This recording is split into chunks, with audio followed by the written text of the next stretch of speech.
Activated, and let's get started with today.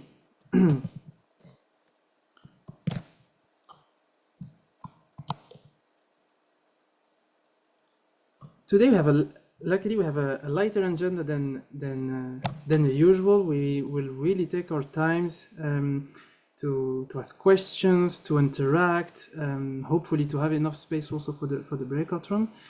I will start with a reminder of the training that we hosted in January. Many of you were there, but I take an extra chance to share about it.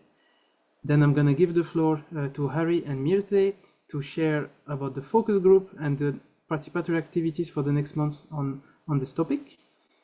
Finally, I'm going to give you a wider perspective on what to expect as Committee of Practice member for 2025 in terms of contribution and engagement opportunities. I'm gonna remind the COP leaders who were selected in December with their contacts, so you can start to be in touch or again to be in touch. Finally, we'll open the breakout rooms by country, so that you can come engage with your COP leaders, or if your COP leader is not here, with the participants from your country. Yes, lots of messages. Yes. So, gentle reminder about CurioSoil, always about why are we here. We are here because CurioSoil aims to trigger soil curiosity and to create connections between people and soil. To do that, we'll produce several materials targeting different populations, but you can always remember that we're producing materials for teachers who will engage with primary, secondary, and higher education students. That's one of the big part of the product and what interests most of you here. There is another part about advocacy, about influencing policy around soil education, which is the topic that Harry is going to share with us today. So that's why we are here. And another reminder is about a training that was hosted in January by Ariane, and I'm gonna share a little bit about the content of it. I will share the link. There is an article about it. The recording is available about how to shoot professional videos using your cell phone. What are the best practices in terms of settings, in terms of light, in terms of movement, in terms of the request that you can make to the attendance. So I highly recommend you rewatch the recording, and if not, there is also the article that explains a little bit the key point for moving from a random video made by your phone to a highly professional one that can be reused. And CurioSoil project will actually invite you to share some videos from your activities around soil education in different settings. So that's also why we did this training, so that the content that you'll be able to provide us will be also quite exploitable for the courses, for the massively open and online courses, etc. And I will share the link in the chat for everybody to reach it. Voila. Thank you, Henrique, faster than me. Voila. With that said, now I can give the floor to Harry for the presentation about soil education policies. Yeah, hey, good afternoon. My name is Harry Terila. I work part-time for ESHA, European School Heads Association. And I would like to show you some slides. Abdul, could you show me the slides? Is that possible for you? Yes, you can. Yeah, that's great. So I'd like to start with this one. CurioSoil is an ambitious project, and some of you have known that already. And it seems solidly backed by, for instance, the OECD. And this is a fragment of the OECD Education Policy Outlook from 2023. And it says, position education as a strategic sector for the transition to greener societies. So internationally, education is seen as a strategic topic for get societies, European societies, more sustainable. So this is internationally quite well backed. Yes, Abdul, next one, please. Yeah. And here I made a simple drawing on there's baseline the timeline from yesterday till tomorrow. And in the middle, there's somewhere CURIOSOIL, the 4-year program that has been in existence a year now. And we have still 3 more years to go. So from 2024 till 2028. And it combines educational routines in all European countries. And we started with 16 European countries. On the one hand, and soil system routines. How do we every day have our routines with how we deal with soils throughout Europe? On the other hand, and both are not static, both are adrift. Educational routines are, well, there are severe tensions across Europe in everyday education, and soil system routines are adrift as well, coming from mainly backing and serving agriculture towards serving society and serving sustainable development. Yes, Abdul. So we're at the center. And what we've done last year, we made a preliminary country analysis of 16 countries. And it's online. And in this country analysis for each of the 16 countries, there's a chapter on how we educate, how this country educates and what the dynamics are.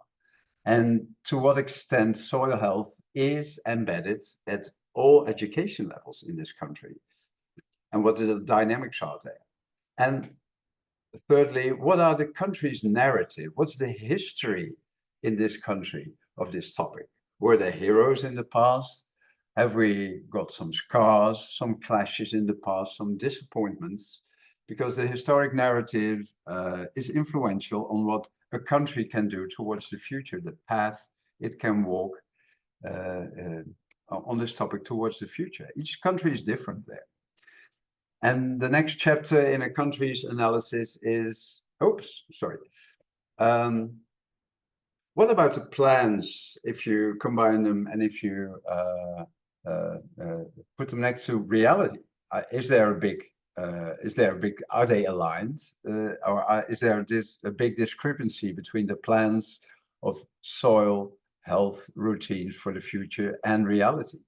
And what is the gap between vision and budgets? I mean, visions can be written down, but if the budgets for everyday educating is absent, then there's a gap. And what about the gap between theory and practice? What about the knowledge about soil and soil health in a country? On the one hand, often a theoretical knowledge, and the practice at schools and preschool levels and tertiary education, secondary education, lifelong learning. What's the gap there between theory and practice?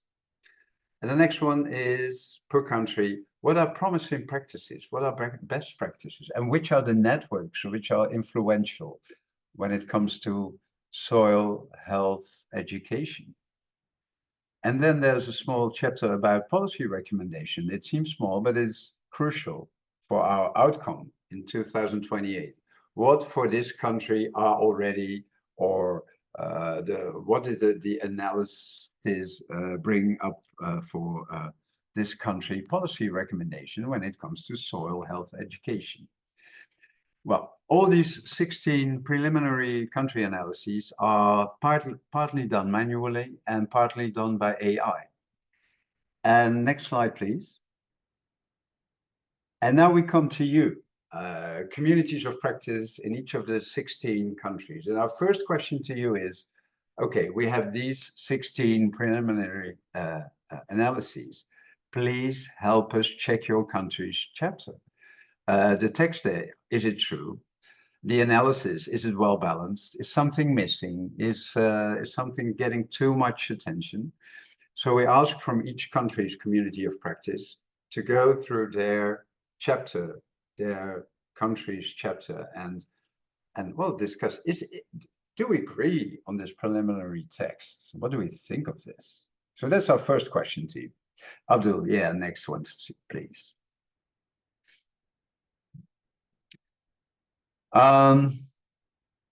So far, so good. We've all been witness of what happened last month in Spain. And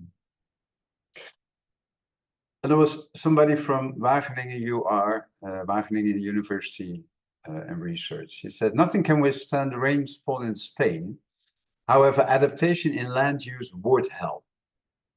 But then we need to change our soil routines, the way we manage soil in everyday practice.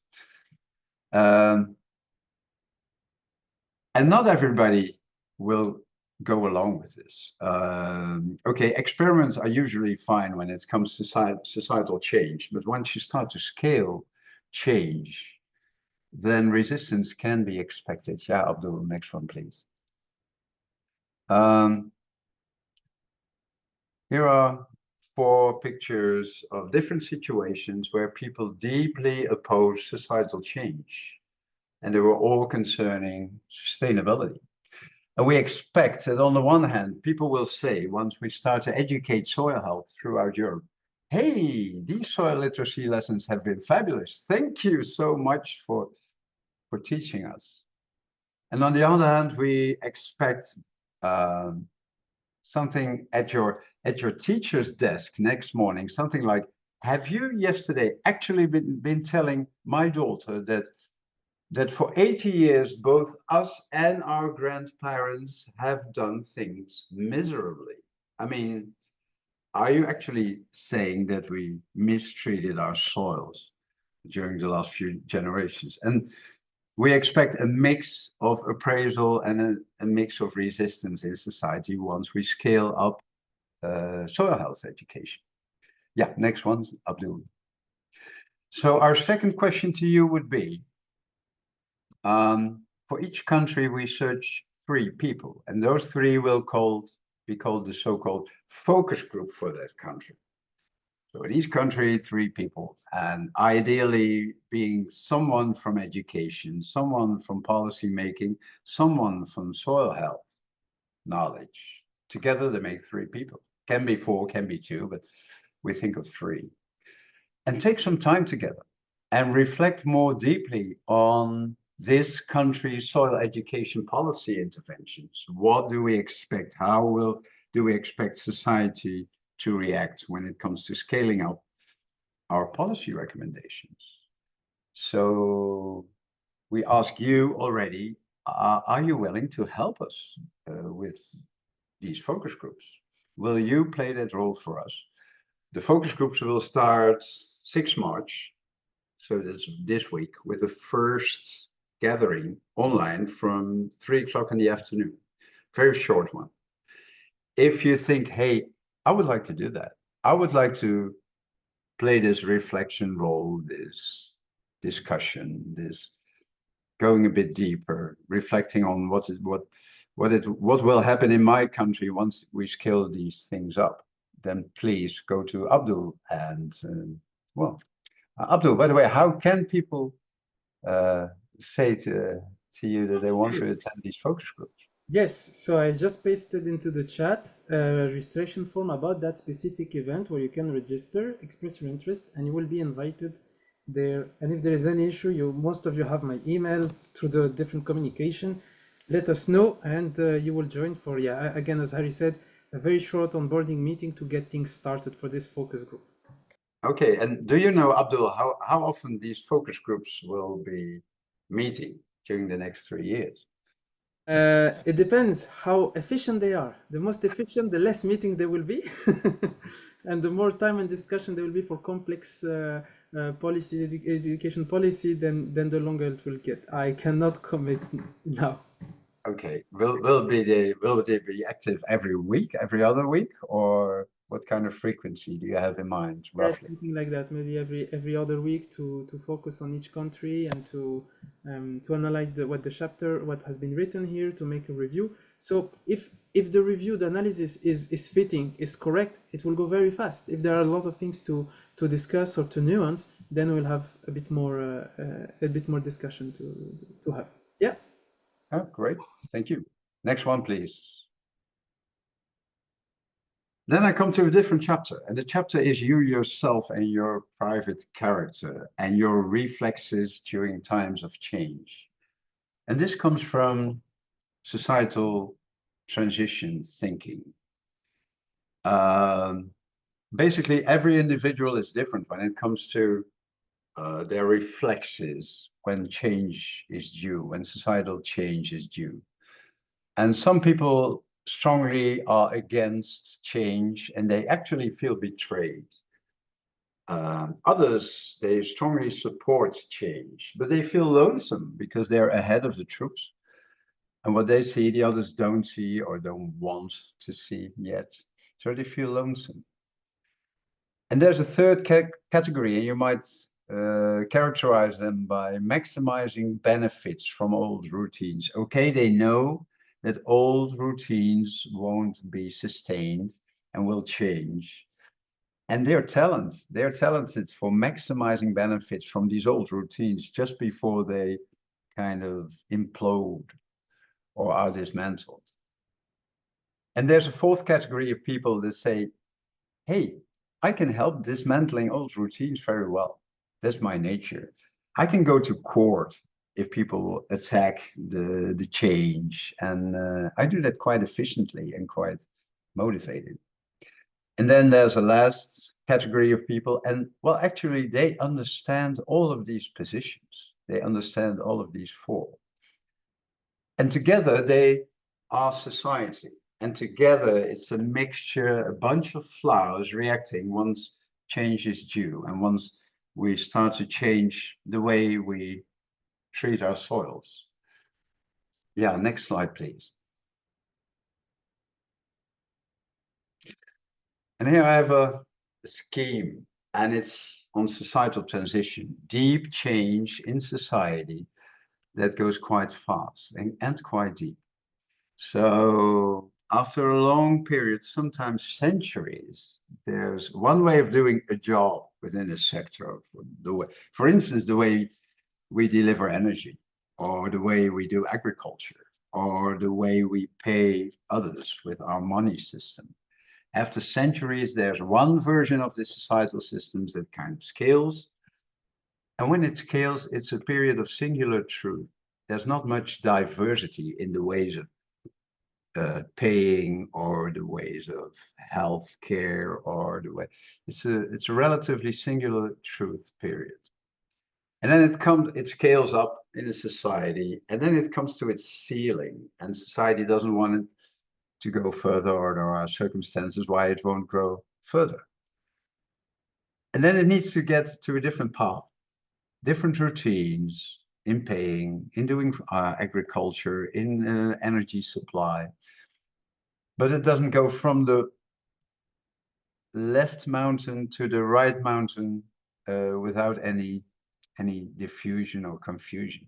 There's a diversity phase, usually, a phase of deep uncertainty, a phase of experimenting, how to do the new way of handling soil and soil health.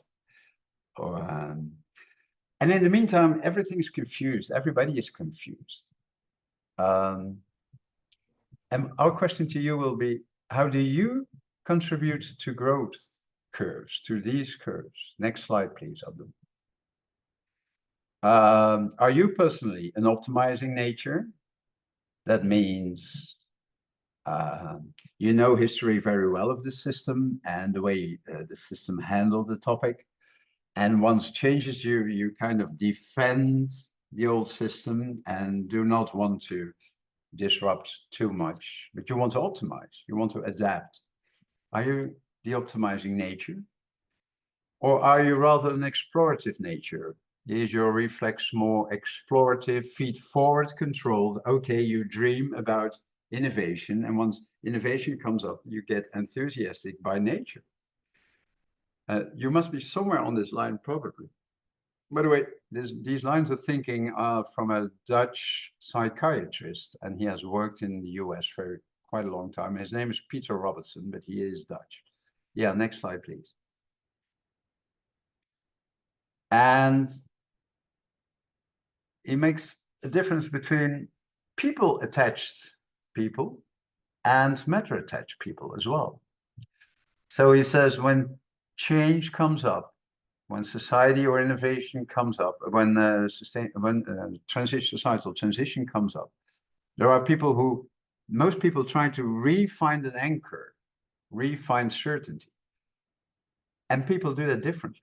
Some people dive into the topic, dive into the content, and ask themselves, hey, how did we get here on this topic? How did these problems occur? What timelines? How much? When? What mechanisms? Something like that. They're called matter attached, and they dive into the content for regaining certainty and their anchor. But others do it quite differently. They cope with the uncertainty quite differently, and they go to people they trust, friends, colleagues, and they buy 2 bottles of wine, sit down on the couch, and start talking about the problem. And their trust is that once they have their people they trust around them, then together they'll solve the problem, whatever the problem is. And I want to know where you are. Next slide, please. I'm there, personally. I'm quite explorative by nature. And if I look outside into society, then I'm both matter attached and people attached. I read people and I read matter and content once change is due. I read your mind, Armando. Thank you. Next slide, please.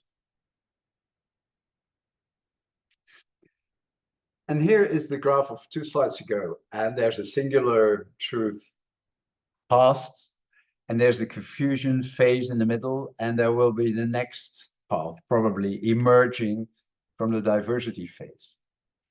And CURIOSOIL is about scaling soil health routines in society. And to some in society, CURIOSOIL will be an innovation, and they'll call it a sustaining innovation, not changing that much, not disrupting that much. That means leading principles for them will remain intact in their country, and leading networks probably keep the lead. And they support innovations proposed. But to others, in other countries or in other networks, CURIOSOIL and scaling soil health in their country will mean that leading networks see these newly proposed principles as inferior once serious investments are requested. I told you already, experimenting is relatively harmless. No one is against an experiment, but once it needs to scale, then things get more tension. And so to some, this will call disruption. And those are the second category that they tend to go to the teacher and say, hey, did you actually teach my daughter that their parents did things wrong during the last decades? And our grandparents did things wrong. And they feel, well, they can't handle it. They don't want to handle the disruption. Next slide, please. And now I want to ask you, invite you to ask one question about yourself. And my intro text would be, in times of transition, new things emerge, while familiar things may be lost. People respond to this in different ways. You have 3 choices. Pick one that best describes you. There's no right or wrong answer. All 3 are needed in a societal transition.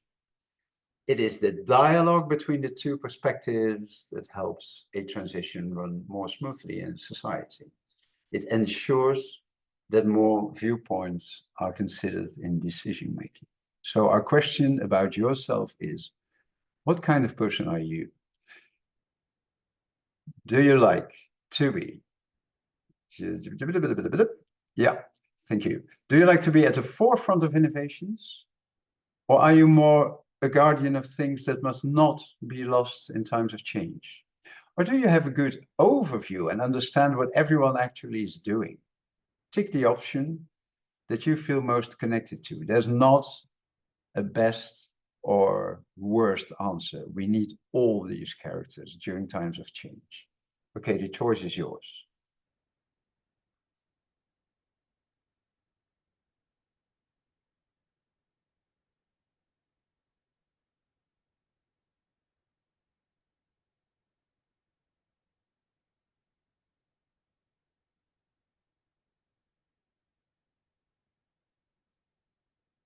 So Abdul, what comes out of this poll?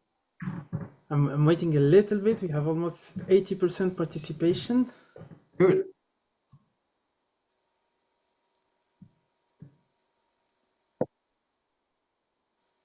Thank you, Harry, for this question. I think it offers a bit of an introspection. Who am I? How would I behave in such a situation? On top of being an exercise for CURIOSOIL.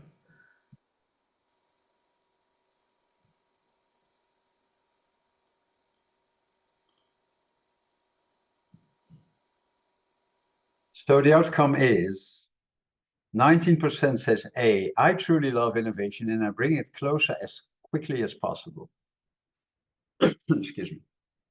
And 33% of this group says, I make sure that trusted values are not lost in the process of innovation. And there's nearly 50% of our group that says, well, I actually oversee what all the others are doing, what both innovators and guardians of the past are doing. This, dear people, where you are influences the way you'll judge the preliminary text of your country. And I want you to be aware of that your natural reflexes influence what you think of the interventions proposed for your country when it comes to soil health education. If you have a large group of people, then these three categories usually kind of middle out, that every category is reasonably, well, as strong as the other. But if you have a very small group of people, then the bias can be tremendous. And I just want you to be aware of that if you happen to be with three guardians of history, then innovation is their weak point. And on the other hand, if you are with three innovation lovers, then they're willing to disrupt everything because they think it's exciting to disrupt and to go towards the future. I just want you to be aware of that groups that handle societal transitions well and well balanced have all these three on board quite evenly. Okay. Then I have a second question for you, and it's the same kind of atmosphere. And the intro here is, in a transition, certainties are shaken up. To refine their anchors, some people immerse themselves in the content and they want to understand exactly what's happening. How did this come? Why? How urgent? What materials? Those kind of questions. Others, however, start bringing together people they trust and generate collectively options for the future. And our question to you, dear COP members, is where do you stand in this? There's no right or wrong answer. But when you're faced with major change, do you tend to dive into the content to regain your sense of direction? Or do you primarily seek collaboration with others? I do apologize. I'm gonna redo the questions because I think I put the same answer twice. So take a few seconds to. Shall we take a cup of tea then?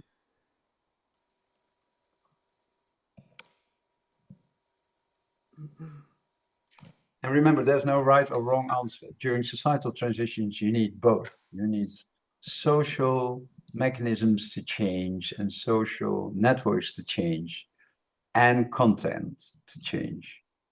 The dialogue between the two improves the quality of societal transition.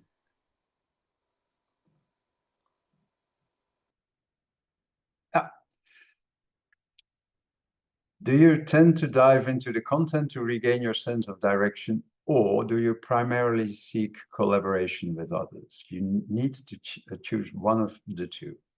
The choice is yours.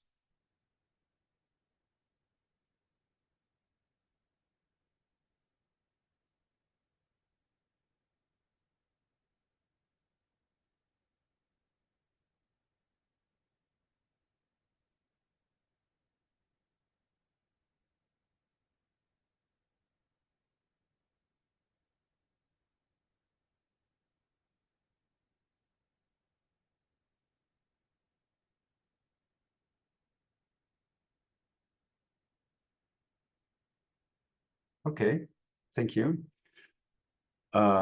Most of us, 2/3, tend to dive into the content to regain their sense of direction. And 1/3 of us primarily seeks social collaboration with others to regain their anchor, to refine their anchor in times of change, innovation, and transition. I brought it now polarized. In reality, you're somewhere probably between the poles. Excuse me for that. For instance, me personally, I'm somewhere in the middle, like I told you. Like I told you, during societal change, you need both. And the dialogue between the two improves the quality of a societal transition. And like I showed you in a few pictures before, a societal transition can be very nasty. If you have the dialogues right, then well, the chances are there that they get more smoothly. Okay, this is for this. And we have 3 more different kind of questions for you. And that is, the first one is, why do you think soil knowledge is important? Open question. We invite you to give your answer within 300. Well, 300. What are the 300, Abdul? I invited to write in the chat if it's too short. Okay.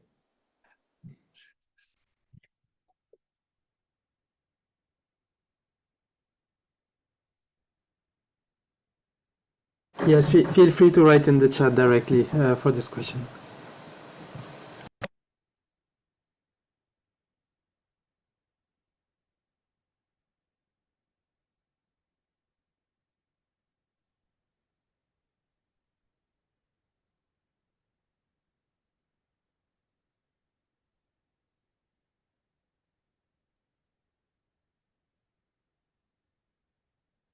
I think I actually recommend to rewrite on the chat so we can see the responses before I closed. Up.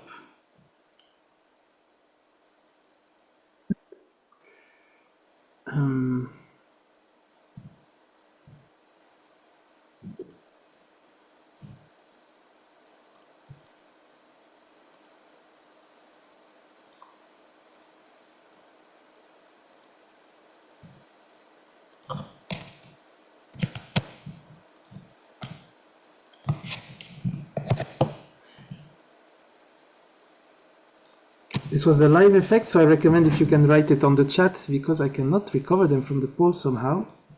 Okay.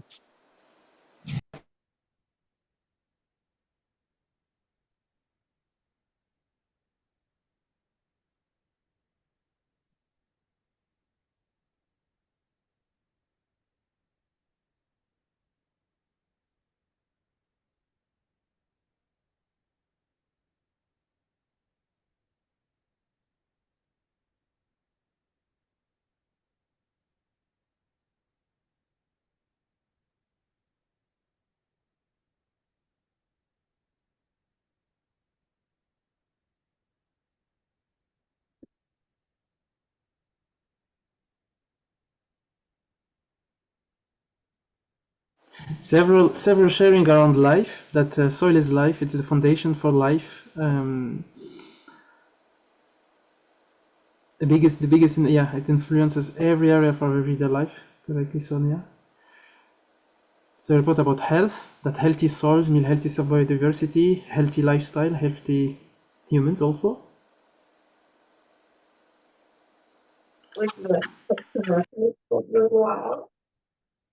Maybe, Yes, Suzanne. sorry, it was a conversation here, although I'm delighted to be here and to listen, and I thank you all. You're very welcome. Very welcome to be here. Anything also that you see pop up from the chat, Harry, that would be soil is a mirror. So somebody wrote it to me as a direct message, but I would write it. Soil is a mirror, I guess, a mirror of society. How are we? Do we take care of the unseen? Do we take care of where we live, the place we live, or do we externalize the hardships? Do we externalize the destruction, or do we integrate it? And wow, this is gold. Thank you for the sharings. This is really gold.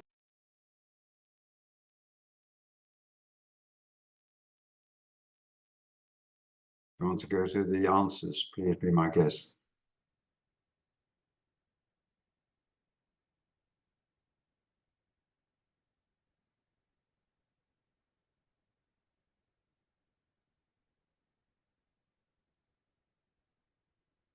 We urgently need to revitalize ourselves. There's an urgency level that maybe indeed for a few generations already it has gone totally the other way, and that regeneration is urgent. It is for now.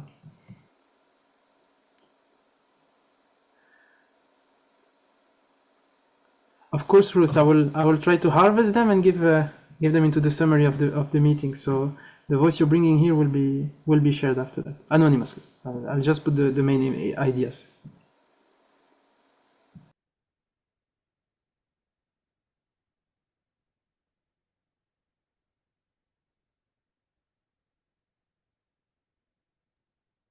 So whenever you want, Harry, for the second question. I'm ready for the second question, yes.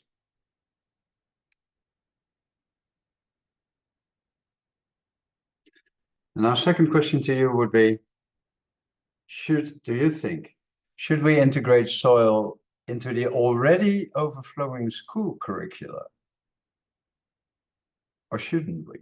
And if yes, how? Should we integrate soil or soil health into the already overflowing school curricula? Yes or no? And if yes, how? Again, an open question. And again, putting the answer in the chat, Abdul? All right.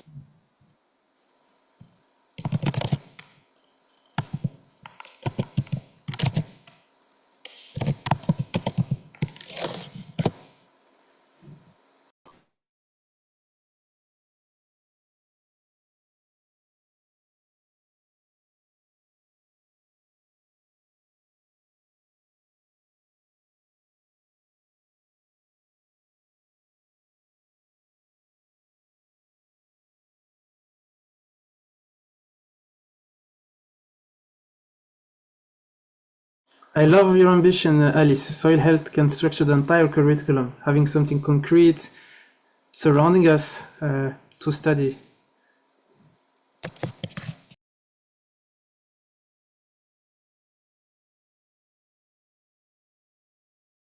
I would love to have some innovative ideas of the how. Because it is already overflowing, there will be resistance not for change, but just practically.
Okay. I'm glad to see that it is an inspiring question for all of you. I know, yeah, quite some alignment here. So we can go to the last question.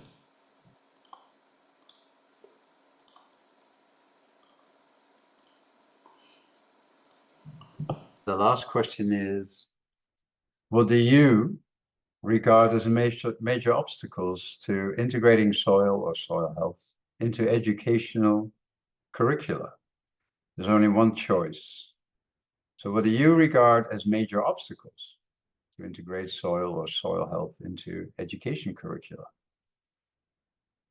And the last choice is, okay, you can write freely in the chat.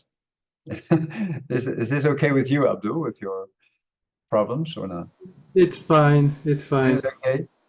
I think, as we saw previously, there's always, a third of, disruptors. So that's fine. That is very fine. You can do both. I mean, there was the question other right in the chat. That is all fine.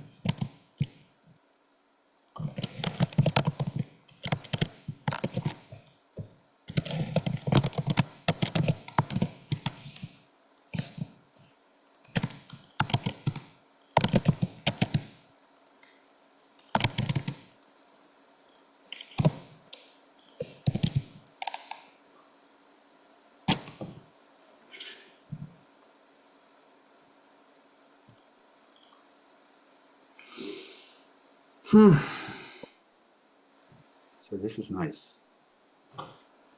Lack of knowledge and resources, about one in every fifth, but yeah, 1/5. Limited collaboration between educators, policymakers, and soil experts, 1/3. Existing regulations and policies addressing soil education are in. What's behind the in, Abdul? What's the what?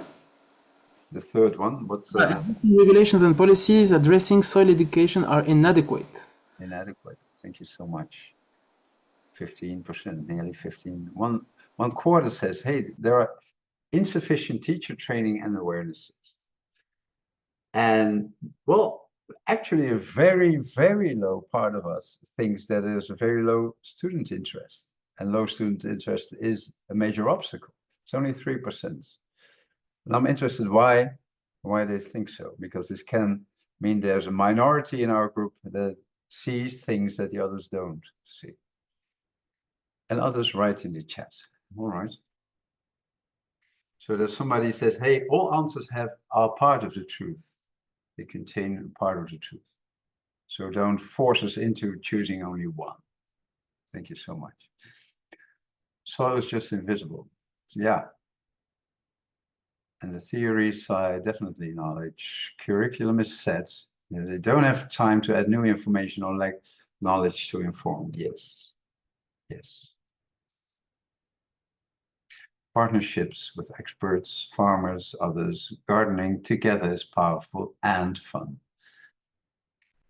Parents don't want to get their kids dirty. Is it only for the Netherlands or is it all European countries? Great. Okay.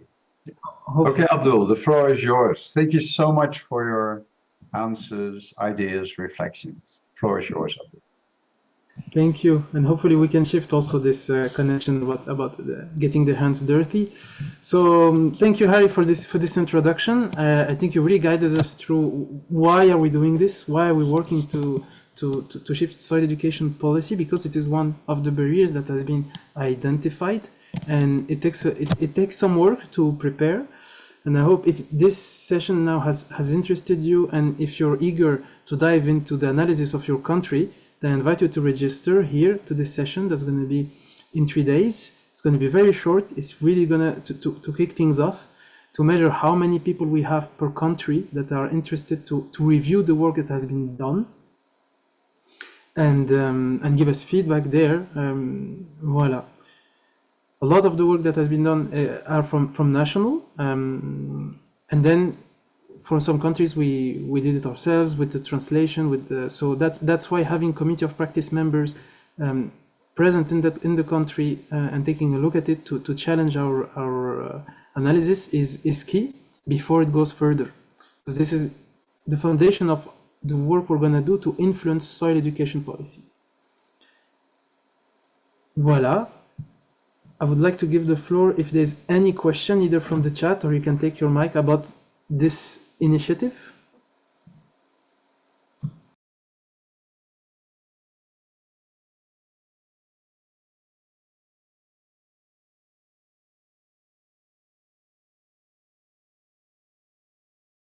I guess that means this was clear.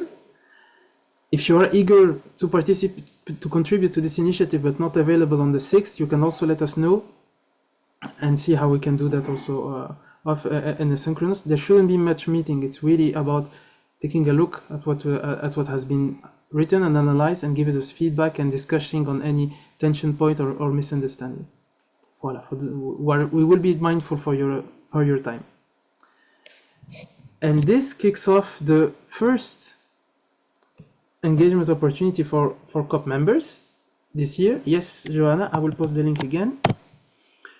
So this was the first part, this soil education policy document that we're starting.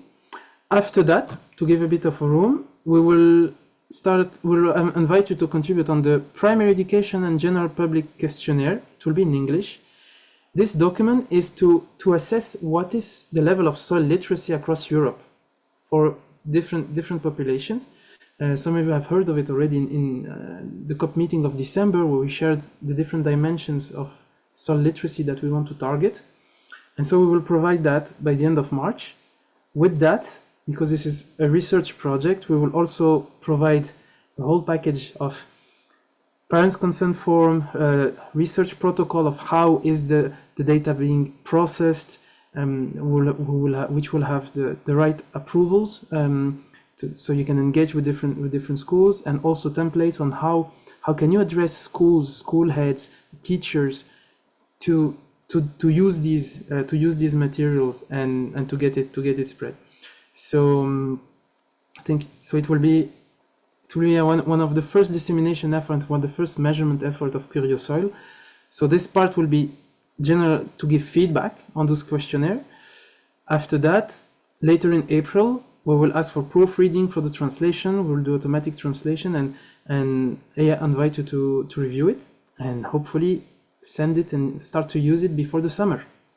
So that's a beautiful target to have all of those questionnaire, all of the assessment being spread for primary education and general public. Later on, in June, at the COP meeting on the 6th of June, we'll present another deliverable, which is the CURIOSOIL app. What is it? Maybe it's the first time you hear about this deliverable.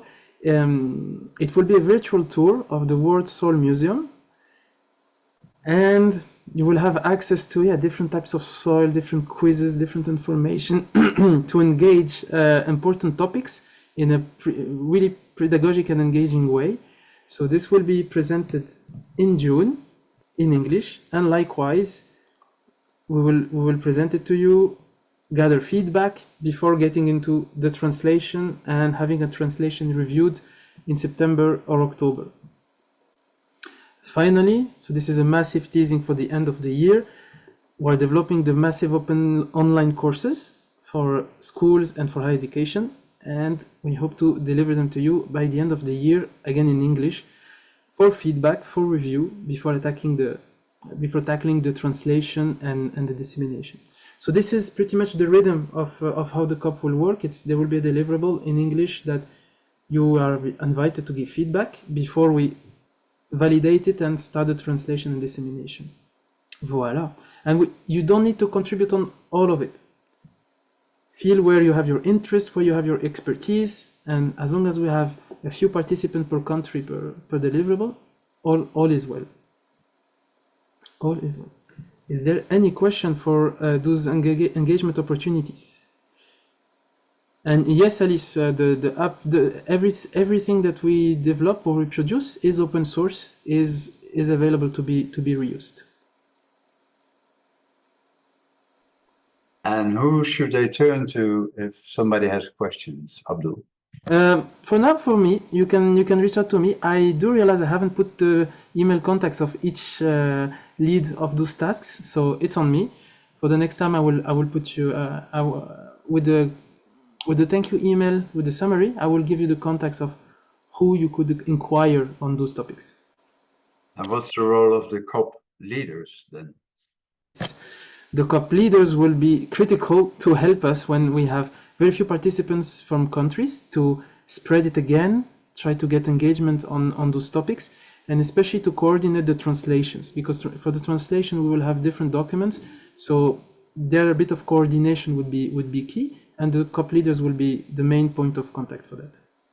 All right, and my last question to you is, the countries are differing in dynamics in their communities of practice. Which countries are ahead of others? Do you have a view on that? Actually, it will be one of the next questions. We will see just right now how is it per country. I'm gonna first answer to that the question from that. Is it possible to read the findings of all the countries about the soil education policy document? Yes, it will be about all the countries, because you will see some findings. Try to cluster or to find analogies or similarities between countries, between those who are very centralized compared to those who are a little bit more decentralized and much more open. So it's a global analysis that you will be able to see. Yeah. And do you think I already should put a link in the chat to that document? I think there is quite some eagerness. All right, here we go. So the link that Harry has shared is indeed the document. I mean, this is 360 pages yet, and it will be more than 400. Every country, Austria, Belgium, Croatia, Denmark, Finland, until 60, yeah, there they are.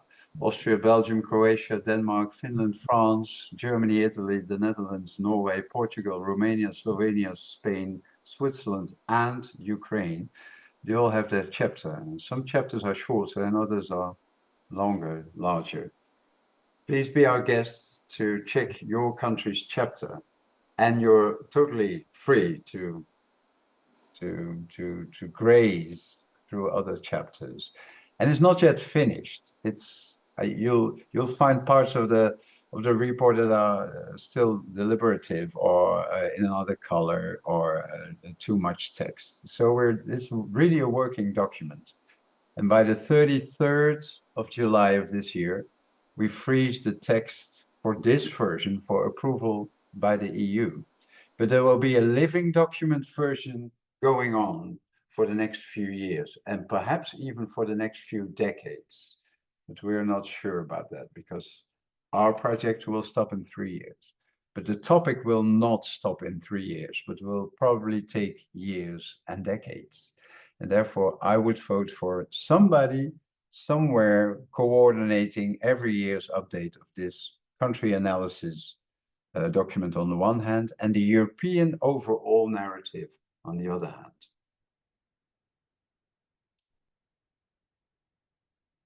So I guess you realize now why when Harry says that it might be serving for the next 10 years, that's why we ask for such scrutiny, for such feedback, to start on the right foundation, on the right principles.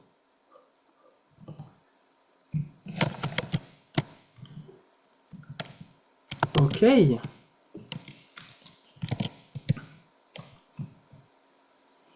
Okay. So what do you think about this all? I mean, we just gave you work to do and some things to think about and position yourself against all this. What do you think about this? Feel free to take the mic. You can raise your hand if you can distribute it, if you'd like. I can also pause the recording for that part. And And yes, this is also to answer some private messages I have been getting about countries that are not into the scope. So this step, indeed, it is very country-centric because that's what we committed to do. But as Harry said, if you'd like to contribute in the annexes about key insights from your country, that is good to have. And almost everything, all the rest of the materials that are developed for CurioSoil, they're open source. They're available for anybody. They will be first in English and then translated into 9 languages.